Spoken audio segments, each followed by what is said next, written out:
Lefebvre.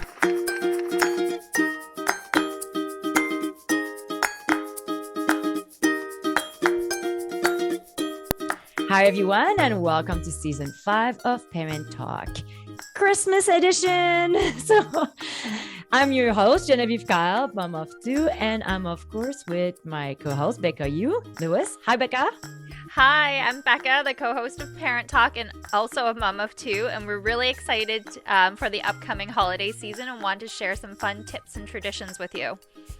So we thought it was a good idea to do a Christmas edition for you guys because I think we have a lot of great tips that we can share, and because I think Becca and I, we both love the Christmas holiday. So why not? So we thought the holiday season is one of the most exciting time of the year for me, for sure. So from lasting treats and festive music to bring lights and fun activities. So there's so many reasons that both kids and adult alike get excited for the holiday. But the holiday isn't just about overindulging and treats and presents. So I think we need to talk about the true meaning of Christmas or the holiday and what is it about for your family. It's about sharing good times and much more. So, and a lot of things actually that you cannot put a price on. So this year, get your kids excited about the magic of the holiday and make meaningful holiday memories with these holiday ideas. So let's start. And so today we are going to be talking about how to make the holidays meaningful for your children. First thing we want to talk about today is create your own tradition or pass on family traditions. I'll start with mine, Becca, if you're okay with that. Sure. One thing we've been doing every year is to actually go to a photographer and do our Christmas photos, and we do our cards with those photos. So first of all, it makes everything stop, and we make a point to go and take pictures. And I kind of like to have someone taking picture of us. It's a good way to freeze a moment and create some memories like this. Second thing we do, and which I think it's a great idea, it's December 1st. Health arrives at our house, and Elf brings all the holiday themed things with him. So he brings t-shirts, blankets. He also brings the event calendars, right? He brings a few books. He brings a lot of different things. So I just don't want to give everything at Christmas. And then after Christmas is New Year's and then it's over. I feel it's a good time to get everything unwrapped earlier and to actually play with it and enjoy it all month instead of just around the few days around Christmas. And also, we are doing your Christmas trees. We have 3 trees in my house. I'm not recommending this if you have a small space, but we have a giant tree that is mommy's tree, and we have a little mini one for Alex because Alex got a Christmas tree for Christmas, and I feel I may have to get a Christmas tree just for Nathan. They're little guys, this little one, but we have one that is medium size. And we call it a crazy tree. So everything goes in there: art project, cards, stuffies, all the team that the Christmas and or holiday items then you have and you don't know what to do with. We just put it like it basically gets squished in the middle of the branches. And yeah, it sits on the trees and it gets a beautiful spot. Also, our crazy tree turns. So I bought this base online that you plug your lights into that base and it basically makes the tree turn. So there's no backside to it. My kids love it because they can just look at the tree turning. And it brings a little bit more magic also to see a tree turning like this. So that's one thing I have done with my children. It's very popular, our crazy Christmas tree. Also, we like to feed the reindeers on Christmas Eve. And I have purchased this little sparkles thing, like for arts. So we put carrots in there and we basically give it some magic. So we put lots of sparkles in there, and we put it outside. So the reindeer eats all the magic carrots. And if we go somewhere, we actually bring carrots and we bring the magic and we leave this anywhere we go, because sometime on the 24th, it's actually a a thing, right? So on the 24th, talking about my tradition when I was younger, I'm French Canadian, as you know, but the 24th is the thing. So the Christmas Eve is the thing. So we would basically go either to my aunt.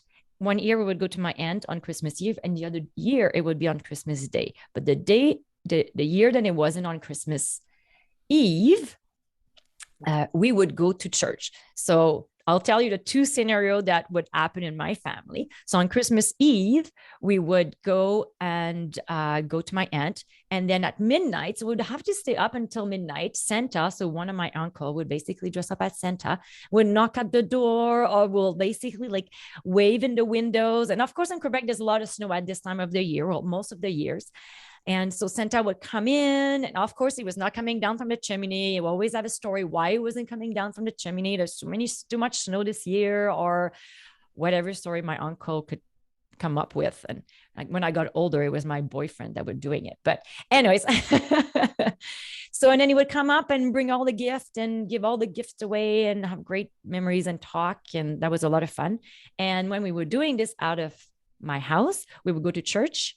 And my mom always had a very good reason why she would have to go back inside. Oh, I forgot to do my nail polish. Oh, I forgot to put the turkey in the oven, or I forgot this, or I forgot that. So we were basically trapped in the car with my dad, seatbelt on. We couldn't get it back into the house. And my mom would basically go and decorate and organize and fill the trees with all the gifts and, of course, the stockings. And we would come back from mass, and everything was there. So that means we had to stay up for a while. So I'm feeling it was not when we were little babies, but like a little bit older as children.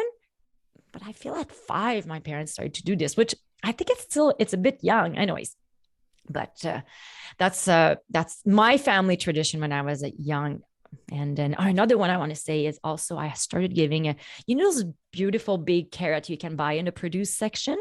So I'm wrapping it with a 7 wrap, and I put a little like ribbon, a little green ribbons on top. And I put this also in my kids' stocking, and I tell them it's the reindeer that gave them a little treat.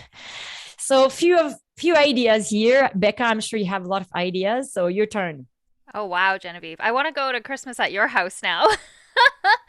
Well, at my house, I didn't grow up completely with Christmas. My parents were immigrants, so they threw in a little bit of Christmas cheer here and there as they were getting to know what Christmas was. And so for me, when I had kids, we decided to start our own traditions. And one of the things that we've done every year since my now 7-year-old was born is we would get a live Christmas tree. So that's usually the start of the holidays for us, end of November, beginning of December. We'll go out together and go hunting for a Christmas tree, finding the one that we like. And usually the kids get to the kind of the final say on which one. And on that day, we spend the whole day decorating the tree. We pull out all the other decorations and decorate the house. Last year, we picked up a second tree, so you're not the only one with multiple trees. Yes. Because we have a pretty traditional house with a kind of formal living room in the front, so our real tree goes up there, and that's kind of mommy's tree. I kind of get my way there. But then the tree in our family room, the kids get a little bit more say in, and so they put up, a lot of times we'll make decorations and things like that, and spend the whole day decorating the whole house. Other things that we do, we've started to sometimes sponsor families through like Christmas Hamper or, our local communities here at the Tri-Cities. We have a Tri-City Moms group that also does hampers. So I'll usually try to sponsor a family, or go to London Drugs and go to their tree and pick out some items with the kids, and then we talk about why we're doing that. So that's one thing that we do. And then one of the first things, and I have tons of pictures over the years of this, is Christmas Eve is kind of our big kickoff. Is we do a Christmas Eve box with new pajamas, which is kind of what I have on here from last year.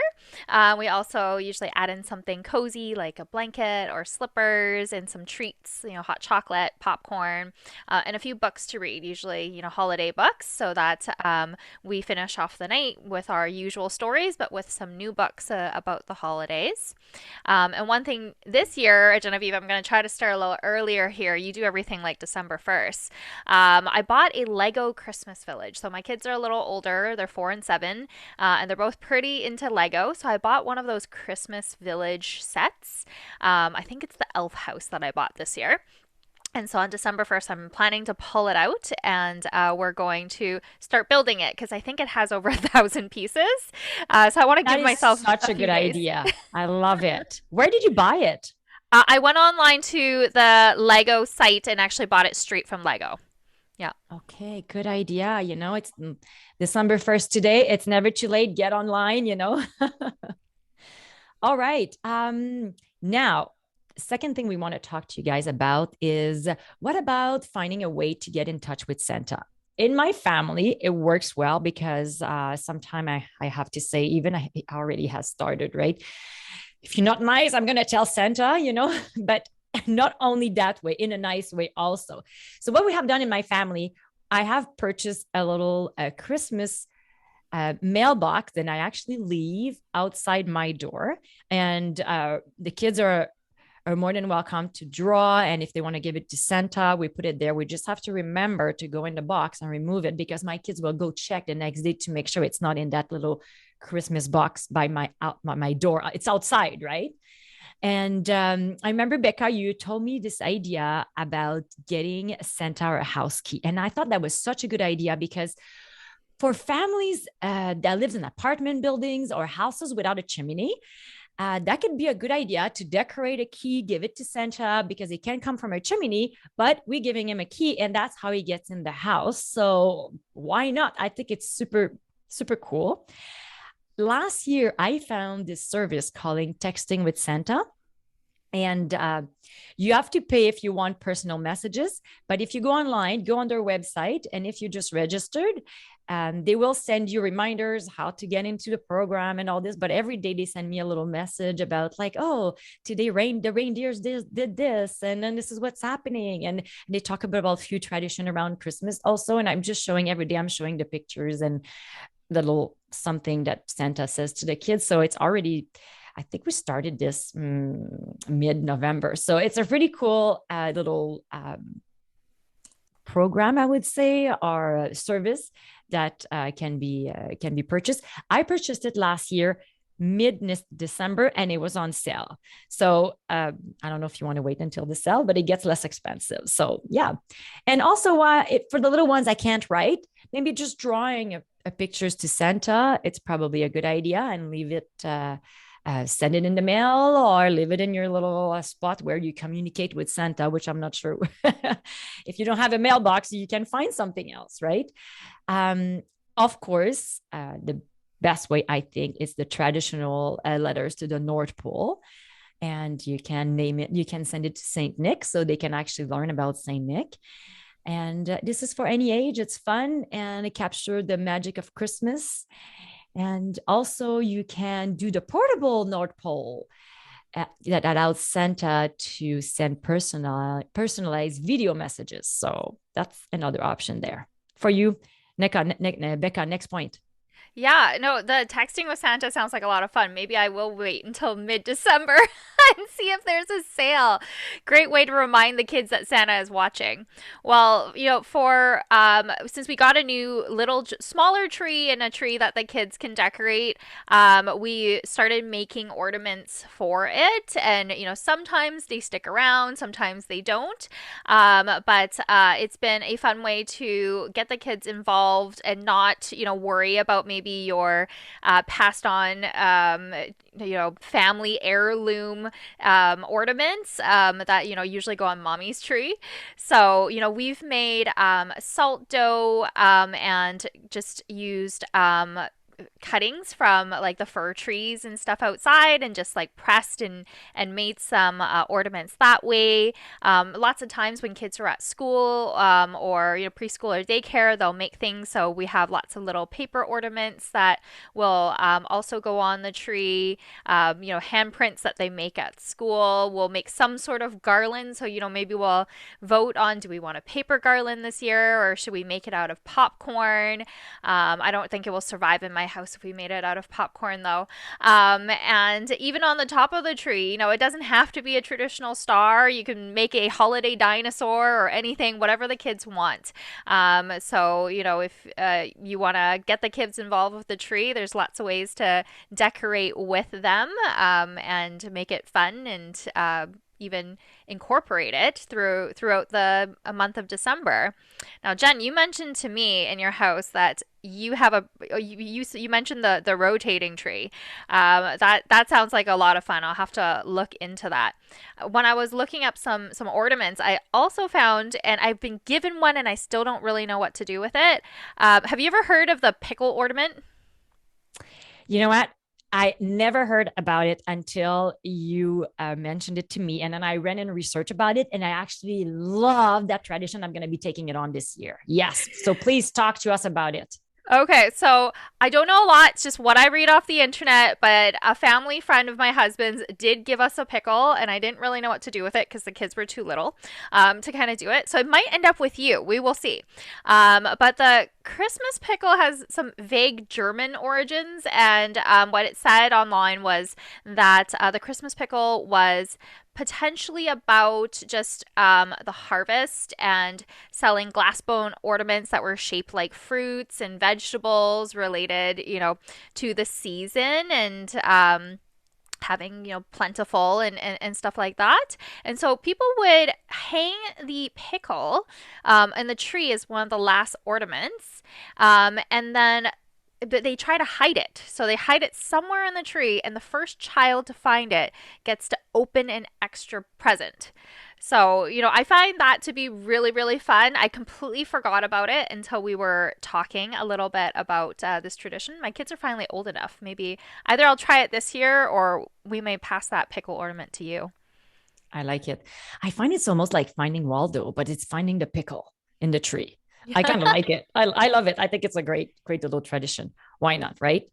So the next point I want to talk about is, of course, take a walk and or go drive to look around all the holiday lights. It's such a good idea. I would do it every year, and we have created a little contest. So the first one that sees it, it gets the kids involved, and then I'm basically like, okay, Nathan 2, Alex 3, and then I usually make it quite even at the end, and then we stop somewhere for hot chocolate or something like this. I think it's always fun to do it. Oh, that sounds like lots of fun. Cold, but fun. So I Yes. mentioned earlier, I started the tradition of trying to teach the kids a little bit about gratitude. Growing up, I didn't always have a lot, but as we've gotten older and, I've been more fortunate now, my kids don't really know what it's like to go without any, or a little less. It's always, can't we just get another one at the store? So because of that, we've taken the opportunity to sponsor Christmas hampers and get that list. My son's now reading, and so we'll go through a list and talk about, well, what did they say the little girl liked, and then we'll go look for presents together, and they get to see the happy faces of another family receiving something that they may not have been able to get for Christmas. And that's kind of sometimes like a bigger thing. But another way to do it is also London Drugs has trees up, usually out front, where there's little tags that typically seniors have written some things that they wanted, and they're usually little things.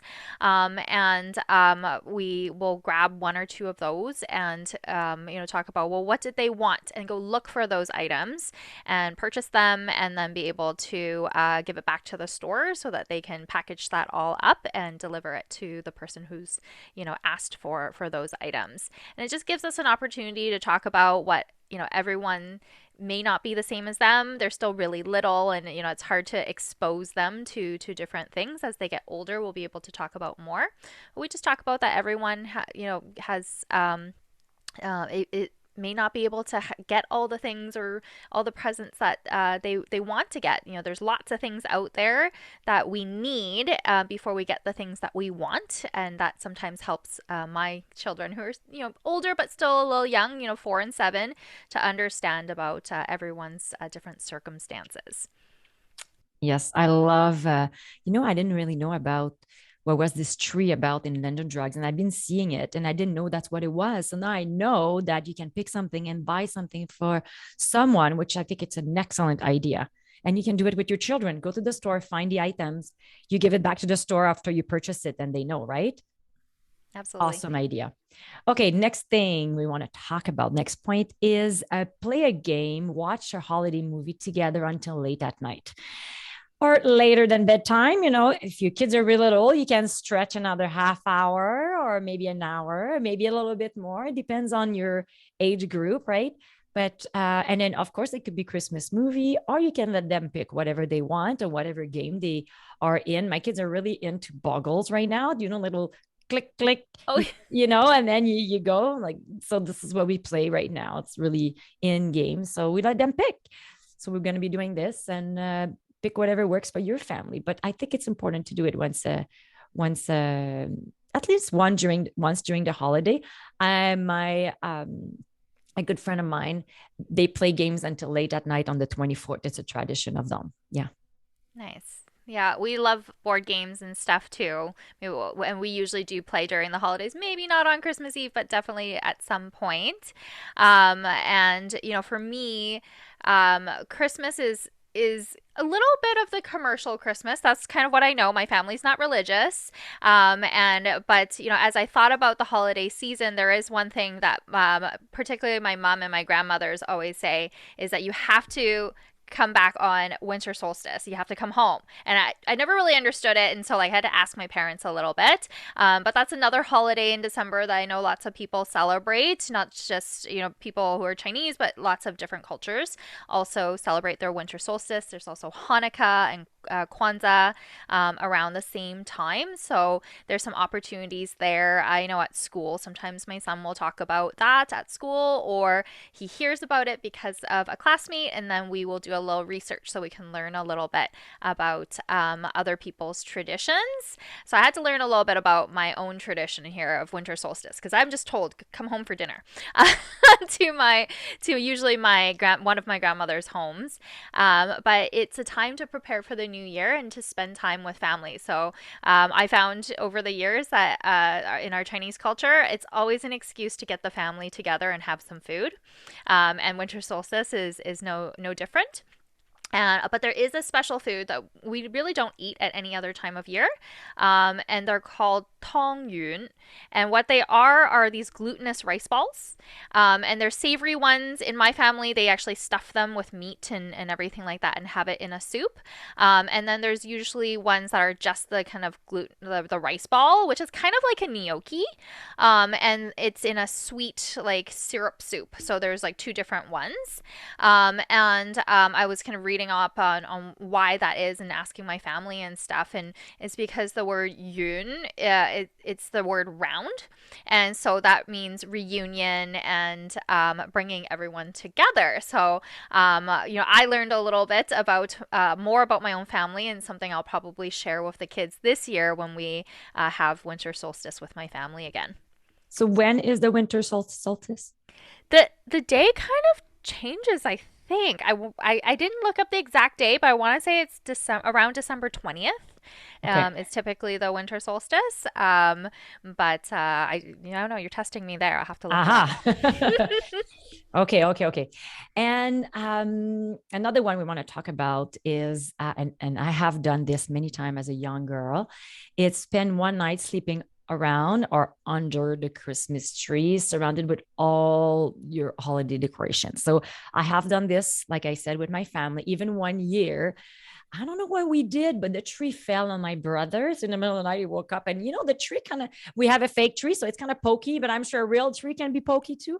So the tree fell on my brother. And so just be careful with that. Maybe make sure your tree is very stable. I think we just snuggled too close under the tree and it just fell. So yeah. Mm-hmm. Other ideas we want to give you before we go, a few other ones that are, I know you've heard about, but it's a good reminder. Maybe teach your kids some Christmas songs and maybe go around and sing them around. Maybe you want to knock at your favorite neighbor's door to teach them that it's actually something people would do back in the days. Go to a Christmas parade. I'm not sure if they're on this year, but I'm going to be checking this out. You can also attend a tree lighting ceremony, not a lightning, right? A lighting ceremony. Of course, build some gingerbread houses or attend a holiday concert. I'm sure a lot of children do have their own little concert with school. So I'm hoping maybe this year we'll go to one. I feel it's maybe still too early in COVID years, but we'll see. Of course, read some holiday books, eat special food, and drink hot chocolate on Christmas Eve. Maybe open a gift on Christmas Eve. Maybe I would be basically opening all of them. So it's, up to you. Spend Christmas Day in your PJs. Why not? And welcome any family or friends who wants to visit on Christmas Day, specifically if they're alone. Nobody should be alone around Christmas. And maybe that could be a good idea instead of hosting a big formal dinner that you're so exhausted in Christmas, just go boom, gone, and you haven't seen it because you were so busy in the kitchen. So, Becca, any other ideas? No, I think we've talked about a lot of different ideas, and I think both of us celebrate Christmas in some way, and throw in some other traditions and things here and there. So would love to hear how different people celebrate their holiday season. Yes. So Becca and I would like to say Merry Christmas or Happy Holiday, or what's your holiday, Becca? Happy winter solstice? There we go. I don't know, right? So for our listeners, if you have a question or you would like to join us on our show as a guest or as an expert, please contact us on our website at parenttalk.ca. You can always follow us on Instagram, Facebook, or now on YouTube at Parent Talk TV. And so we hope you enjoy our holiday edition. And if you like it, please share it on your social media. As we all know, we need our village. And parenting can be hard. So remember, it's important to laugh, keep learning, cherish your village, and be true to yourself. So happy holiday. We love you. And we'll see you soon on the New Year's, right, Becca? Right. Yeah. Happy holidays. All right. So have a great day. Bye.